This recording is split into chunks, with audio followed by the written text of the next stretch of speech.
semuanya, jadi kali ini kita sedang berada di Lawang Sewu. Pasti kalian sudah tidak asing dengan yang namanya Lawang Sewu kan?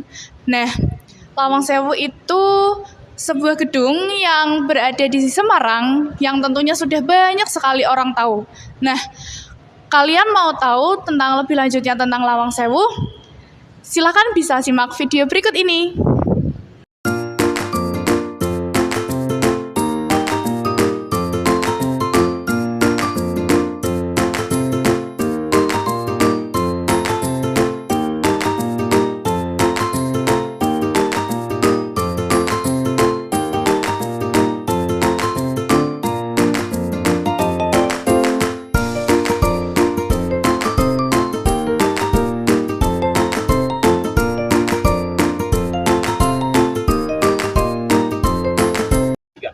Assalamualaikum warahmatullahi wabarakatuh. Kami dari SMA Negeri 1 Kaliwungu. Di sini kami akan melaksanakan tugas vlog dari Bu Sulis, pengampu mapel bahasa Indonesia. Perkenalkan, saya Kaisyani Babsari. Saya Kinanti Hasya Putri Aditya. Saya Radian Bibi. Saya Muhammad Niko Pradana. Dan saya Muhammad Yulha.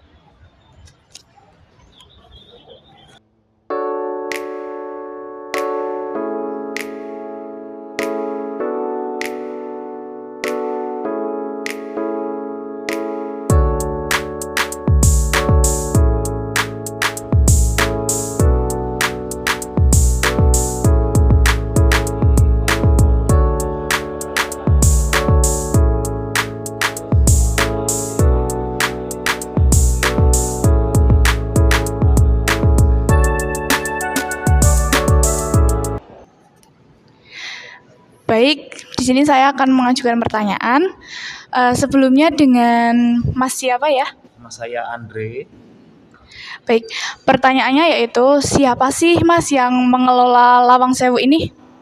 Gedung Lawang Sewu ini dikelola oleh PT Kereta Api Indonesia atas dasar warisan dari kolonialisme Hindia Belanda. Jadi aset dari PT Kereta Api dan dikelola oleh PT Kereta Api ini sendiri.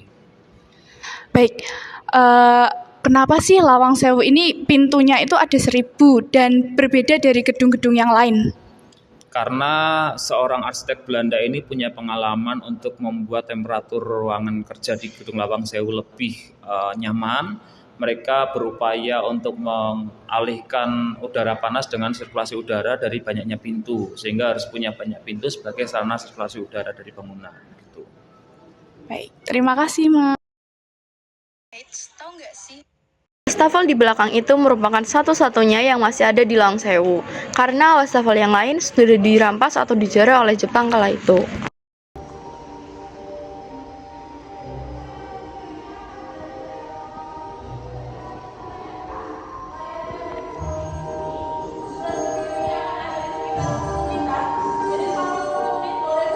Mas, sebelumnya saya ingin bertanya, apa benar dulu Lawang Sewu pernah dijadikan kantor kereta api?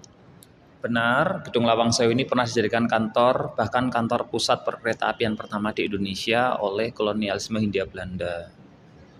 Dan kenapa kantor ini diputuskan harus dibangun di kota Semarang?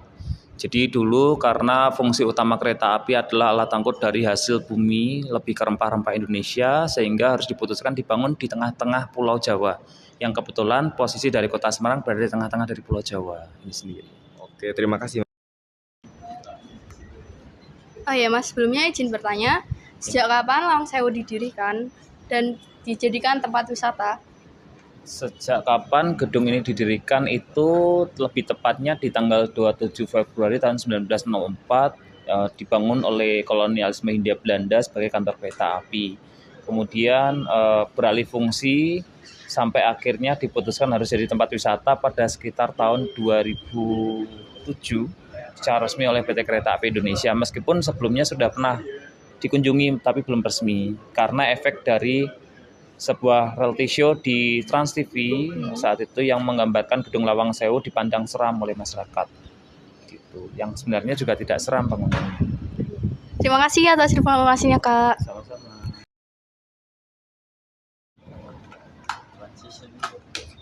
Di mana tempat yang tidak boleh dikunjungi dan apa alasannya? Tempat yang tidak boleh dikunjungi di Gedung Lawang Sewu itu adalah tempat karena dengan fungsi yang berbeda, seperti lantai 2 dari Gedung A, karena di lantai 2-nya digunakan hanya untuk area photo session. Satu lagi mungkin di ruang bawah tanah, karena safety di ruang bawah tanah ini kurang dari sifat ruangan yang oksigennya terbatas dan ada beberapa hewan melata. Gitu. Oke, terima kasih ya Mas. Bagaimana asal-usul nama Lawang Sewu, Mas? Gedung Lawang Sewu ini sebenarnya bernama resmi gedung dari perusahaan NISM, Nederland Indische Spoorweg Maskapai, yang masyarakat panggil Lawang Sewu supaya mudah, karena lawang itu artinya pintu dan sewu itu maksudnya banyak, karena sifat dari sewu konotatif. Sehingga karena jumlah pintu gedung ini sangat banyak, mereka panggil dengan mudah dengan panggilan Gedung Lawang Sewu. Terima kasih, Mas.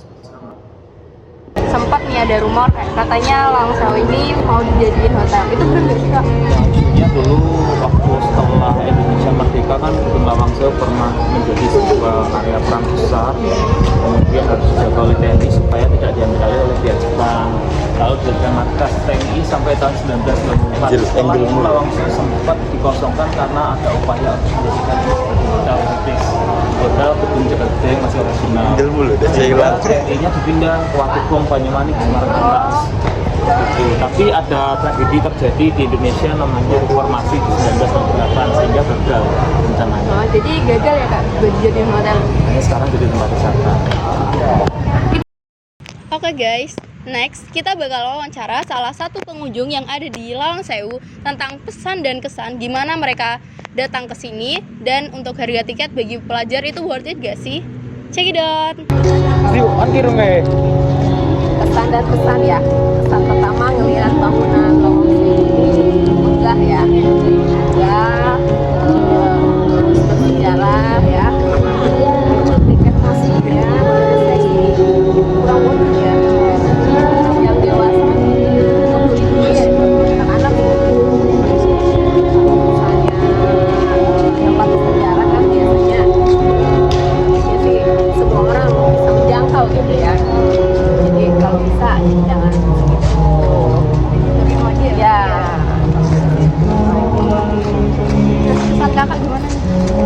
Kemarin Kesannya ya Semarang itu bagus, bersih. Terus tadi gimana ya? Karena di sini nggak ada area parkir ya. Ada di samping. Ya, maksud saya kenapa harus di samping, dan itu pun ada warga lokal yang mengindikasi stiker gitu ya. Sore aja, tapi maksudnya parkir. Ternyata dia memang kita harus parela. Saya pikir itu parkir, ternyata parkir lain lagi. Nah, itu hal-hal seperti itulah ya harus diperbaiki. Lawang Sewu merupakan bangunan bersejarah yang berada di Jalan Pemuda nomor 160 Sekayu, Kecamatan Semarang Tengah, Kota Semarang. Lawang Sewu dikenal dengan pintunya yang berjumlah 1000. Ternyata jumlah pintu di Lawang Sewu itu hanya 928 saja. Masyarakat menyebut Lawang Sewu karena dalam bahasa Jawa, lawang yang berarti pintu dan sewu berarti 1000, atau diistilahkan 1000 itu banyak.